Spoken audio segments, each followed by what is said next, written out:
بعض اوقات کسی چیز کو انسان زندگی میں اتنا سن لیتا ہے اس کی اہمیت ختم ہو جاتی ہے، لیکن خوش قسمتی یا بد قسمتی بہت زیادہ عمر گزارنے کے بعد پھر دوبارہ اسی جگہ پہنچ جاتا ہے جس کی اہمیت ختم ہو چکی تھی۔ اس دنیا میں ہمیشہ رہنا ہے یا کہیں اور جانا ہے، یہ پہلے طے کرو۔ یقین مانو اگر آپ نے یہ طے کر لیا نا، آپ کی زندگی آسان ہے۔ یہیں رہنا ہے یا کہیں اور جانا ہے۔ اگر یہیں رہنا ہے تو اہل دنیا بنو، جس کو ہمارے چوتھے امام نے ابناء الدنیا تعبیر کیا تھا۔ اگر کہیں اور جانا ہے ابناء الآخرہ بنو، فرزند آخرت بنو۔ ابناء دنیا کی اپنی شناخت ہے، ابناء آخرت کی اپنی شناخت ہے۔ سب سے پہلا کام کسی بھی لیول پر آپ ہیں، سب سے پہلا کام یہ طے کر لو آپ ابناء دنیا ہو یا ابناء آخرت ہو۔ اگر آپ اپنے اوپر محنت کر رہے ہیں نا تو آپ کے پاس موضوع کبھی ختم نہیں ہوں گے، چونکہ اپنے اوپر محنت کرنے میں ہر روز آپ کے سامنے ایک نئی کہانی آئے گی، اسی کو لوگوں کے سامنے بول دو۔ تو اگر آپ اپنے اوپر محنت کر رہے ہیں، اپنی معنویت کے اوپر، اپنی روحانیت کے اوپر، اپنے علم کے اوپر، اپنے عوام لوگوں کے ساتھ تعلقات کے اوپر، آپ کے پاس موضوع کبھی ختم نہیں ہوں گے۔ آپ کا تجربہ ہر روز آپ کو ایک نئی چیز سکھائے گا، اس نئی چیز کو لوگوں کے سامنے بولو۔ اب مثلا میں اپنے تجربے سے ایک پوائنٹ پہ پہنچا ہوں، اب میں لوگوں کے سامنے یہی بول رہا ہوں۔ وہ پوائنٹ کیا ہے؟ وہ یہ کہ ہم لوگ اپنے دھوکے میں پھنسے ہوئے ہیں۔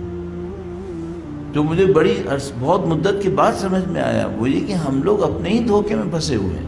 آپ اور ہم الحمدللہ مختلف جگہوں پہ مجالس میں جاتے ہیں، مجالس کے بعد ہم لوگ دعائیں پڑھواتے ہیں، دعائیں کرواتے ہیں۔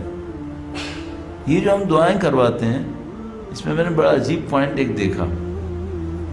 یہ جو ہم مجالس کے بعد دعائیں کرواتے ہیں، اگر خود گھر میں اکیلے نماز پڑھتے ہیں تو یہی دعائیں کرتے ہیں کیا؟ اسی طرح سے مثلا جب لوگوں کے سامنے ہوتے ہیں تو مثال کے طور پر جیسے وہ ایرانی طریقہ کار پرانے زمانے میں ایرانی تھا، اب شاید رائج ہو گیا، بسمک العظیم العظم العزل جل الاکرم۔ جب اکیلے نماز پڑھتے ہیں تب بھی یہی کرتے ہیں کیا؟ اگر خدا کے لیے لوگوں کے سامنے یہ کرتے ہیں تو اکیلے میں خدا کے لیے کیوں نہیں کرتے؟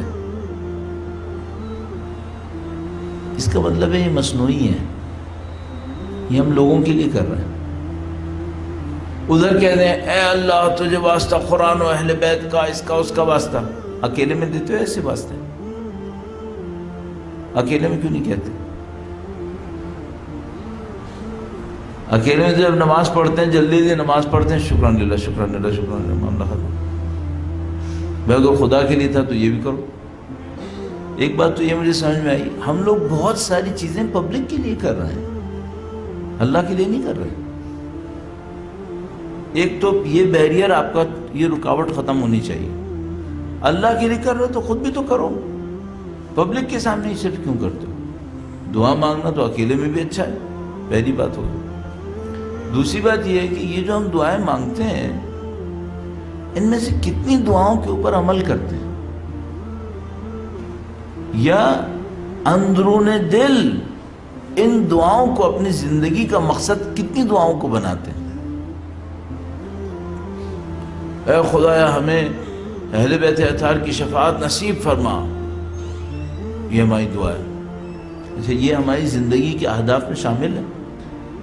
زندگی کے اہداف میں شامل ہونے کا مطلب کیا ہے؟ یہ ہمارے عمل کے اندر ریفلیکٹ ہونی چاہیے۔ آیا عمل کے اندر ریفلیکٹ ہوتی ہے کہ ہم شفاعت اہل بیت کے لیے کوشش کر رہے ہیں؟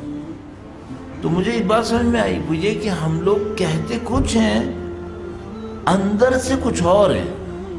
تو مجھے 3 لیول سمجھ میں آئے، انسانوں کے 3 لیول مجھے سمجھ میں آئے۔ ایک وہ لیول ہے جو یہ کہتے ہیں، ایک وہ لیول ہے جو یہ کرتے ہیں۔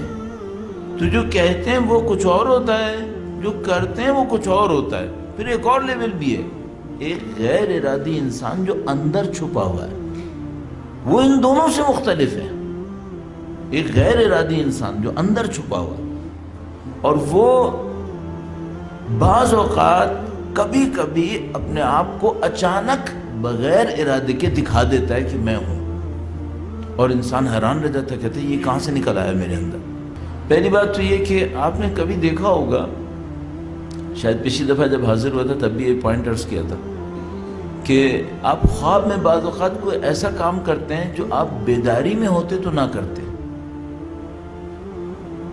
تو یہ جو آپ کے خواب میں آپ نے ایسا کوئی کام کیا جو آپ بیداری میں نہیں کرتے، تو اصل جو آپ ہیں وہ کون سے ہیں؟ وہ جو بیداری میں ہیں یا وہ جو خواب والے ہیں؟ آپ کا اصل کون سا ہے؟ اور وہ جو برزخ ہوگی وہ اس اصل پہ ہوگی یا وہ ظاہر والے پہ ہوگی؟ تو یہ میں آپ کی خدمت میں عرض کرنا چاہ رہا ہوں کہ ہمارا ایک اصل ہے جو ہمارے اندر چھپا ہوا ہے، وہ ہمارے الفاظ اور حتی اعمال سے مختلف ہو سکتا ہے۔ حتی اعمال سے بعض اوقات مختلف ہو سکتا ہے۔ مثال کے طور پر ایک آدمی 5 وقت کی نمازیں پڑھتا ہے، کیوں پڑھتا ہے؟ جہنم سے ڈرتا ہے اس لیے پڑھتا ہے۔ آیا واقعاً اللہ کی بندگی کے لیے پڑھتا ہے؟ آیا واقعاً اللہ کی عظمت کا اعتراف کرتے ہوئے پڑھتا ہے؟ اس کی نماز کی کیفیت دیکھ لو، تمہیں پتہ چل جائے گا کس لیے پڑھتا ہے۔ تو اس کا جو اندر والا بندہ ہے یہ عبد خدا ہوا ہے کیا؟ اندر والا عبد خدا نہیں ہے۔ تو وہ جو برزخ بنے گی وہ اندر والے پہ بنے گی یا باہر والے پہ بنے گی؟ اس طرح 3 بندے ہمارے ساتھ چل رہے ہیں۔ ایک وہ بندہ ہے جو بول رہا ہے، ایک وہ بندہ ہے جو کر رہا ہے، اور ایک وہ بندہ ہے جو اندر چھپا ہوا ہے۔ اور مجھے یہ بات سمجھ میں آئی مجھے کہ ہماری اصل اور اساس جس پر آخرت بننی ہے، نہ وہ بولتا ہوا ہے نہ وہ کرتا ہوا ہے، بلکہ وہ اندر والا ہے۔ اور وہ خدا ہمیں مختلف موقعوں پر اگر توفیق دے تو دکھاتا ہے کہ دیکھو تم اصل میں یہ ہو۔ جب بہت کم کوئی جرأت کرے گا کہ اس اندر والے کو پکڑے کہ وہ کیا ہے۔